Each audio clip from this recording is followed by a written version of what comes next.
Hello, it's Keith here, and this is lesson 54 of the platform-specific series of my 650 assembly programming tutorials, and we're looking at sound once again. Sound on the Atari Lynx. Now, we did look at sound before with the Chibi Sound series. That was where I was writing a very simple driver, which would create simple bleeps and noise effects designed for a Space Invaders type game. Very simple sounds. Now, Chibi Sound Pro is my new and improved, only slightly improved, but improved all the same version of this. This is designed for basic music. Now, what it's essentially trying to do is simulate the AY core functionality of multiple channels, multiple volume levels and multiple frequencies, and the potential for noise on each of those channels. And I'm trying to port that kind of functionality to each system via the so-called Chibi Sound Pro driver.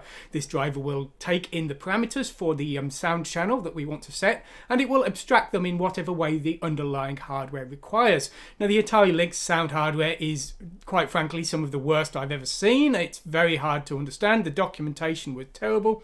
However, I've at least managed to get it working well enough to make this sound driver. So if you want to use Chibi Sound, it's designed, Chibi Sound Pro rather, it's designed for sound effects and music. If you want to use that, you can. If you want to write your own, then you're welcome to take it apart and use it as a sort of reference to figure out how the heck to make the Atari Lynx sound hardware do anything useful. Anyway, the hardware itself has a total of 4 channels, which is quite nice. I'm kind of requiring 3 for my music. I always emulate them if there aren't enough, but if there is more than 3, then all the better. So we will use all 4. And basically, these use a series of 8 bytes each. Let's turn that oscilloscope off. So from FD20 is the first port for the first audio channel, and there are 8 registers, 8 sound registers for that first channel, and then the second channel has another 8 from FD28, the third channel has 8 from FD30, and the fourth channel has 8 from FD38. Now, the final thing is that we do have a stereo disable function on FD50, and so we will want to turn that on at the very start. But as I say, basically there's 8 things we need to set for each channel. Now, the Chibi Sound Pro driver itself uses the 0 page to simulate Z80 type registers. This was originally a Z80 program. It's a multi-platform, multi-CPU sound system, sound music and sound function that I'm writing. So we're simulating Z80. So we have a 0 page entry marked H, which is the channel number. That's 7 of the bits, so 0 to 127. So we will be limited to 127 channels if any hardware actually supports that, which it doesn't, but anyway, in theory. And then the top bit is noise on and off for that channel. We have the volume in L, so up to 8 bits, 0 to 255 now, rather than 1 bit in the original Chibi Sound. And the pitch is potentially 16 bits, although each hardware, a lot of the hardware can't cope with that, and the Atari Lynx is we're only working at 8 bits for that. But, you know, that is enough. Now, it should be pointed out that the pitches don't actually match on each system, so a low number will be a low pitch and a high number will be a high pitch, but the value of, say, 32768 won't sound the same on each system. However, the way we get around this for music is we have a lookup table for all the notes in the octave, and that is matched on each system, and so we can use that to get music that will sound roughly the same on each system. Okay, well, let's go over to our source code and let's see what we'll actually be working with, and let's hear what we'll actually be working with as well, for that matter. So we're going to be looking at Chibi Sound Pro Test today. This is the sound test function.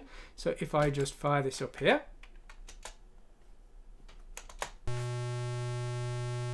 So here we've got a nice tone there, and if I just press the up and down on the joystick here, you can see and hear we're changing the pitch. And if I press the fire button,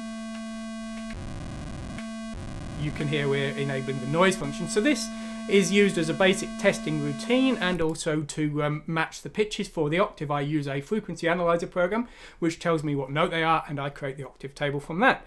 So that's how we can just test the general beeps.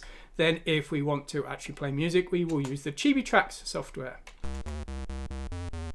So here is a music file. Now, this is the original Chibi Akuma's theme. This was written originally in Arcus Tracker for the Amstrad CPC game. I've ported the music to my own Chibi Tracker Pro. There's a conversion routine for Arcus Tracker 2, so I converted it using that.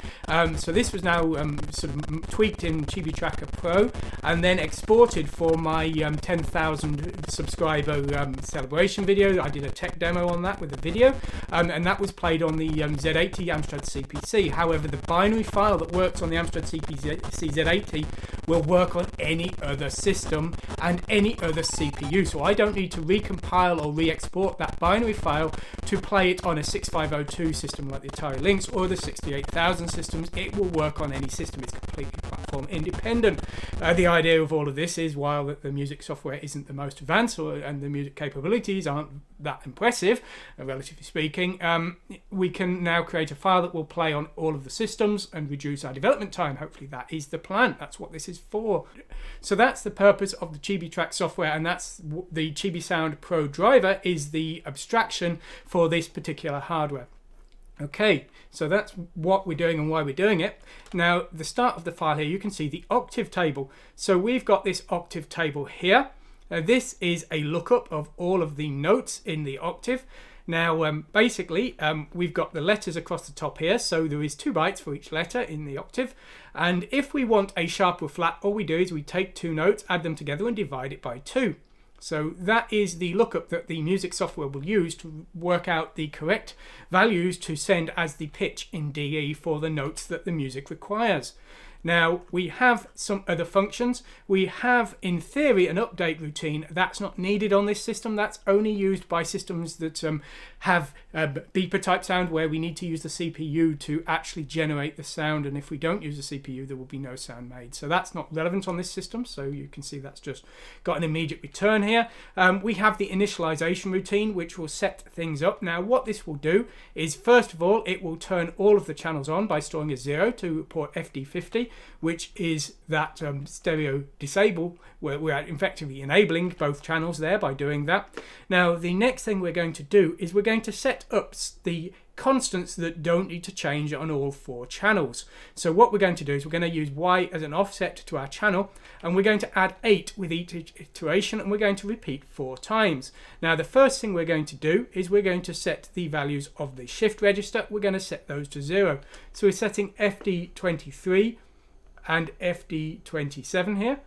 We're setting those 2 here, and we're going to set them to 0. And so what we're doing here is, you can see we're just writing 0 to those 2 ports. Now, what we're doing next is we're going to write an initial value to FD22. Now, FD22 is the actual current playing sound. So this is the actual digital sound that's currently being played. And so we're writing the value of 80, which is a middle tone wave there, to initialize it there. Now, the final thing we're doing here is we are setting up FD25 here. So this has a variety of other byte. Now, this has a variety of audio control bits that we need to set, and so we're just setting some initializing values there for the sound harder to work as we want. Now, these are never changed again during our loop. This is only done once, so this initialization is setting those up. Now, the Chibi Sound Pro set routine is the one that we call when we want to set a channel. So this will be past the channel number, the new volume level, and the new pitch, and it will set things up accordingly. Now, the first thing we're doing is we're taking the bottom 2 bits of L. Now, those bits are relating to the channel. So if we are using channels greater than 4, we'll just be wrapping around over and over again, because we have only 4 channels. And if you remember, the memory map registers, there are 8 sound registers for each channel. So we're going to effectively multiply the channel number by 8, and we're going to transfer that to the Y register.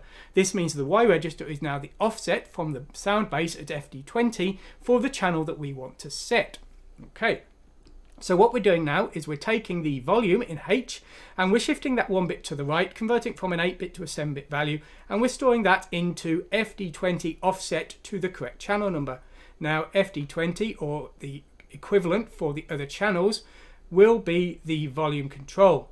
Now, this is going to take a value of 0 to 127 here, and the maximum volume is 127 and the minimum is 0, and that is actually the format that I expect when I'm passing data to this. The higher the number, the louder the volume there. That's how I'm doing things. Now, the next thing we need to do is we actually need to set the frequency. Now, the frequency, the way that I'm using this hardware, we're basically only using 7 bits. So we're only going to take the D part of the DE pair that was passed to this function. The E part isn't unfortunately being used on this system, but for compatibility, we have to work in the same way in all systems. And we're shifting 1 bit to the right. Then the other thing we're doing is we're flipping the bits. So basically, we need a small number for a high pitch and a large number for a low pitch. That's the opposite of the way that the D value that was passed to this function works. So we're flipping the bits of that, and we're storing that value in FD24, which is the audio timer backup value. Now, as I say, FD24 offset by Y, so offset to the correct channel. Now, what we need to do next is we need to set FD21, which is the shift register feedback enable. Now, the bits that we load into this will actually define the kind of sound we're making. And so we're either going to use a value of 0, 1 or a value of F0. 0, 1 is going to be a very clean tone, you know, a nice musical tone, whereas F0 is going to be a distorted tone, and so that's what we're going to use for our noise. Now, the noise control is defined by the top bit of L, so we're checking that bit, and if the bit is set to 0, then we're going to use the value of 1, and we're going to store that in FD21, offset by the channel number. Otherwise, we're going to store the value F0 into that, and that will define our noise. And actually, that is all we need to do to make the sounds.